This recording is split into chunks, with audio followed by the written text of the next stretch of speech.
इस वक्त जो है जिस तरह का माहौल है, और ऐसे में एक एक करके लगातार अभी खबर आई कि सुदीप बंदोपाध्याय और उनकी विधायक पत्नी, वो भी, उन्होंने भी अपना रास्ता जो है ममता दीदी से अलग कर लिया है। और चूंकि आप पिछले दिनों से लगातार तृणमूल कांग्रेस की एक मुखार आवाज बने हुए हैं, तो आपका क्या रिएक्शन है? सबसे पहला रिएक्शन सुदीप बंदोपाध्याय जैसे वरिष्ठ नेता के उधर जाने की जो खबर आ रही है। क्या कह सकता हूं, बुरे वक्त में ये साथ रहे थे। कभी जब दीदी ने शुरू की थी पार्टी तब ये साथ में थे, और आज न जाने क्या डर है, क्या सता रहा है। शायद संभवतः रोज वैली एक कांड हुआ था, उसके अंदर गए थे या नारदा शारदा में गए थे जी। तो यह बहुत अच्छी तरीके से लोग जानते हैं कि बीजेपी की कार्यप्रणाली क्या है। और जब से आई है तब से मोरालिटी कहते हैं ना, वो खत्म हो चुकी है राजनीति में। एक मोरालिटी हुआ करती थी, कुछ सिद्धांत हुआ करते थे, लेकिन वो सब खत्म हो गया है। सत्ता, केवल सत्ता, सत्ता की पिपासा, इसके अलावा और कुछ नहीं। इनको 2/3 चाहिए पार्लियामेंट में, क्योंकि ये डिलिमिटेशन करना चाहते हैं। उत्तर में इनकी सीटें बढ़ेंगी। 2029 में ये देख रहे हैं कि इनकी परिस्थिति बड़ी खराब है। 2024 में 37% वोट आए थे, और ये 400 की सोच रहे थे। सोचा कि जैसे बंगाल को हमने जीत लिया, हराया इन लोगों को। हम हारे नहीं, इन्होंने हराया हमें जबरदस्त। बीजेपी क्या बोलेगी?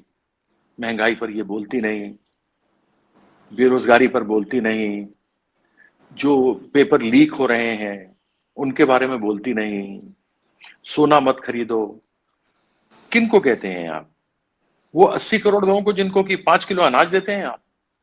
1% लोगों के पास देश की 40% संपत्ति है, और 5% लोगों के पास 60% इनकी जीडीपी है। भारत की जीडीपी कहां है?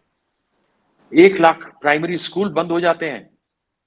जिन बच्चों को आपने कहा है कि 2027 में हम देखेंगे, वो 2047 में देखेंगे, वो बच्चे 4-5 साल के आज टूटी फूटी प्राइमरी स्कूलों में पढ़ते हैं, सरकारी स्कूलों में।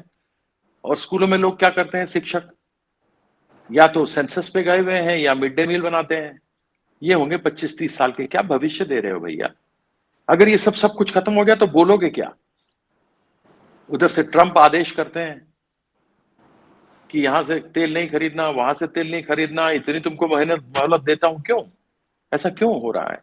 मैं जानना चाहता हूं। मैं एक स्पष्ट रूप से, कोई व्यक्तिगत लड़ाई थोड़ा ना मोदी जी से या अमित शाह से या बीजेपी से, सिद्धांतों की लड़ाई है। देश के लिए कुछ कर रहे हो तो बताओ ना, किया क्या है? ये सारे ज्वलंत प्रश्न है। मैंने तो बहुत ही कम प्रश्न आपके सामने रखे हैं। इनके वादे थे, वादा तेरा वादा, वादे पे मारा गया बंदा ये सीधा साधा। क्या हुआ उसका? बहुत सारी चीजें हैं। यह अभी केवल तोड़ने में सत्ता बने रहे, सत्ता की पिपासा, लालच, लोभ, प्रलोभन, ईडी, सीबीआई, डर, मार, घर में पुलिस। 6-6 लोग एमपी हैं फर्स्ट टाइमर जिनके घर पुलिस चली गई, पुलिस रही बाहर। बीजेपी के लोग गए, सीआईडी साफ सुथरे कपड़ों में अंदर गई, मारा। एक एमपी के तो मां मर गई थी, उनकी मासी जो साथ, उनका बाल पकड़ करके दीवारों पे मारा, बच्चों को मारा गया। दिखाता है कोई क्या? 2021 में बड़े दिखाए थे, बंगाल में ये हुआ, बंगाल में वो हुआ। ये तो खतरनाक हो रहा है साहब। 25 लोग मर गए, 7 कस्टडी में मरे, लेकिन एफआईआर नहीं की गई तो कुछ कहने वाला नहीं, क्योंकि आज कोई दिखाने वाला नहीं। लोकतंत्र के चारों स्तंभ खत्म हो चुके हैं। देश के साथ ये गद्दारी है। ये क्या गद्दारी कर रहे हैं ये लोग? ये लोग तो अपने आप को अपनी अपनी चमड़ी बचाने के लिए जा रहे हैं। जाने दीजिए ना, अच्छा है। तृणमूल ममता बनर्जी है, संघर्ष से खड़ी है, और आप जानते हैं, आप बड़ी पुरानी राजनीति करते हैं। मैं तो आपको प्रणाम करूंगा, आप बड़े पुराने और इसमें रहे हैं। ये कोई नहीं जीतते, मैं भी गया, मुझे जिता दिया 2024 में।